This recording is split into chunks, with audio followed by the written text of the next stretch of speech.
Un ami m'a dit un jour, qu'un vieux sage l'a dit, qu'un vieux monsieur l'a dit dans leur église, que mon fils, il faut savoir acheter les terrains. Ce sont mes terrains qui ont voulu me tuer. Ce sont mes terrains, mes propres terrains que j'ai achetés qui ont voulu me tuer.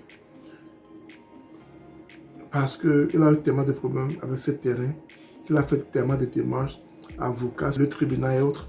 Et à la fin, il a fait une crise, il a voulu mourir à cause de ces terrains. Et il a conseillé à cet ami de faire attention quand il s'agit d'acheter des terrains ou quand il s'agit d'avoir des biens immobiliers. Aujourd'hui, je vais vous parler d'un problème que j'ai sur un de mes terrains. Je vous ai déjà parlé à peu près de ce terrain. Et je vais vous parler aujourd'hui encore de ce qui se passe encore sur ce terrain.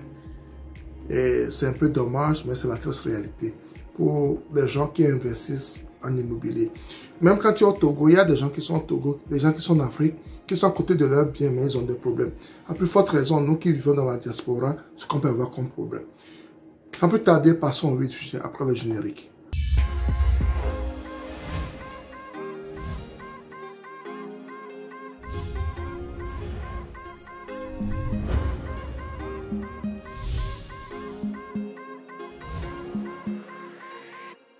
Si tu me découvres la première fois sur cette chaîne Ezo Agro, mon nom c'est Sabi Aliati et sur ma chaîne nous parlons d'investissement général en action et élevage. Cette thématique est important également, tu es au bon endroit. Abonne-toi à notre chaîne Ezo Agro pour qu'il soit encore de notification pour ne plus rater nos vidéos à chaque fois que nous en publions. Ensuite, partage-la au maximum pour qu'elle puisse atteindre plus de personnes. Je vous ai toujours parlé des terrains, de l'agriculture, de l'élevage. J'aime les terrains également, j'aime l'immobilier et j'investis en immobilier progressivement. Parce que moi, je suis une personne qui aime faire mes choses pas à pas. Et je le fais depuis toujours ainsi. Et je continue de le faire ainsi. Je vous ai une fois parlé d'un terrain que j'ai acheté à Corvier.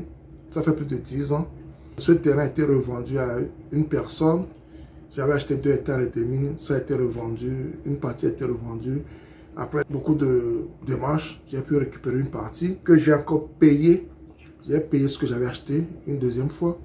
Et après cela, j'ai eu mon titre foncier. Mais le propriétaire, la personne qui m'a vendu le terrain, premièrement, il est encore en train de vouloir encore vendre des trucs sur le terrain. Mais maintenant, c'est moi aussi, je me suis mis devant et j'essaie de tout faire pour que ça n'arrive plus. Donc, c'est un peu dur avec lui maintenant. Donc, quand j'ai pu récupérer ce terrain, j'ai voulu faire une petite pièce sur le terrain pour pouvoir avoir quelqu'un en permanence qui peut surveiller mes biens. Et c'est ce que j'ai fait.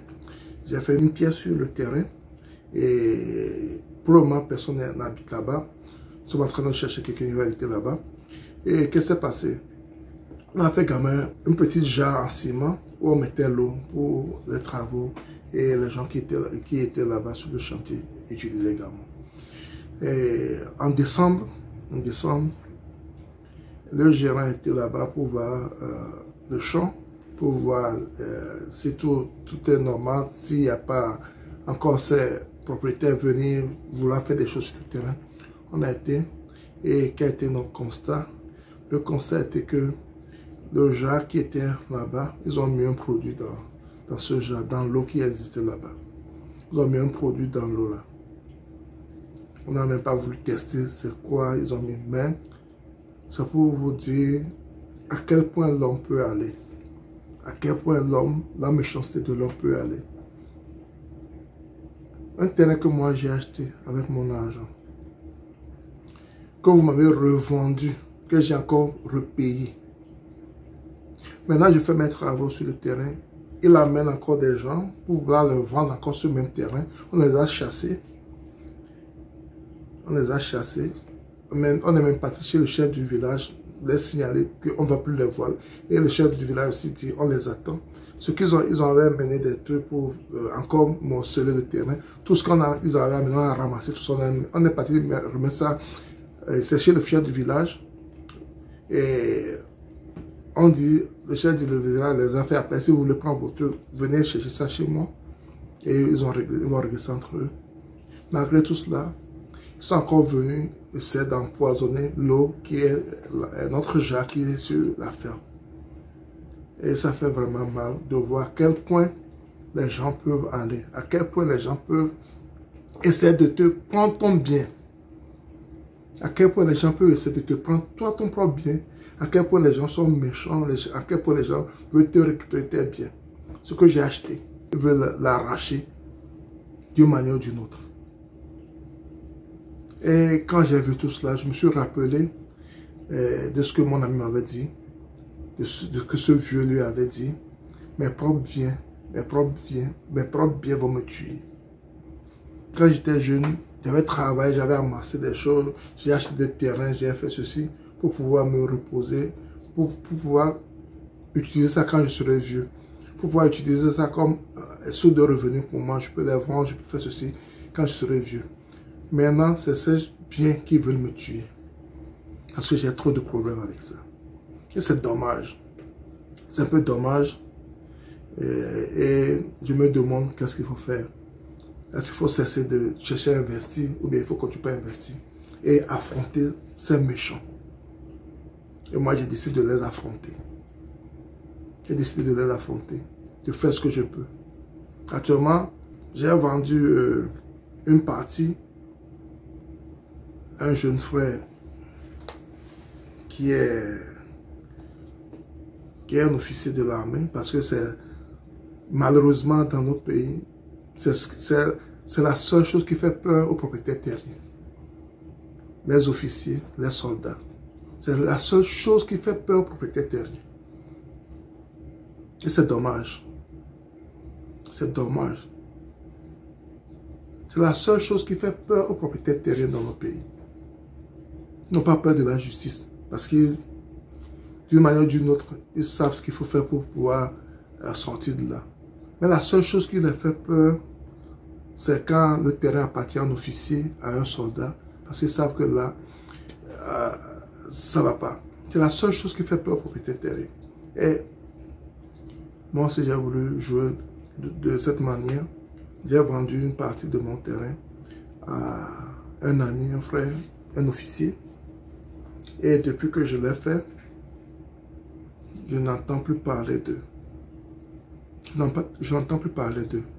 Parce qu'il est là-bas, il est en train de construire sa maison là-bas également. Et ça les a éloignés. Mais c'est dommage qu'on arrive à ce point. C'est dommage qu'on arrive à ce point. Quand tu as vendu un terrain à quelqu'un, il faut que tu arrives à oublier ce terrain. Ce terrain ne t'appartient plus. Quand tu vends un terrain à quelqu'un, il faut arriver à comprendre que ce terrain ne t'appartient plus. Il faut l'oublier. Mais c'est dommage, il n'arrive pas à oublier. Il veut toujours prendre ce terrain d'une manière ou d'une autre. Mais cette fois-ci, ça va se passer comme ça. Cette fois-ci, ça va plus se passer comme ça. Je les atteins également. Parce que trop, c'est trop. Bon entendeur, salut. Quand tu veux investir dans l'immobilier, dans l'achat des terrains, en Afrique surtout, il faut t'armer de beaucoup de courage. Il faut chercher des gens à gauche et à droite qui vont pouvoir t'épauler, et surtout quand tu es dans la diaspora, c'est très grave, c'est plus grave pour toi. Il faut vraiment s'armer de courage avant d'aller. Surtout certaines zones dans certains pays sont vraiment la cible de cette zone vente, triple vente, quadruple vente. C'est dommage, mais c'est notre triste réalité. Donc c'est ce que je voulais partager avec toi ce soir. Si tu as aimé la vidéo, ne la garde pas pour toi parce qu'elle peut édifier quelqu'un d'autre qui peut-être est dans les mêmes problèmes ou qui est en train de vouloir acheter un terrain pour qu'il sache quoi faire pour ne pas avoir ces genres de problèmes que moi j'ai. Partage cette vidéo, ne la garde pas pour toi, partage autour de toi. Et si tu n'es pas encore abonné à notre chaîne Zogo, abonne-toi à notre chaîne Zogo. Clique sur la code de notification pour ne pas rater nos vidéos à chaque fois que nous publions. Ensuite, partage là également. Un pouce très très important pour permettre à YouTube de diffuser nos vidéos à plus de personnes. C'était Sabi et à la prochaine. Bye bye.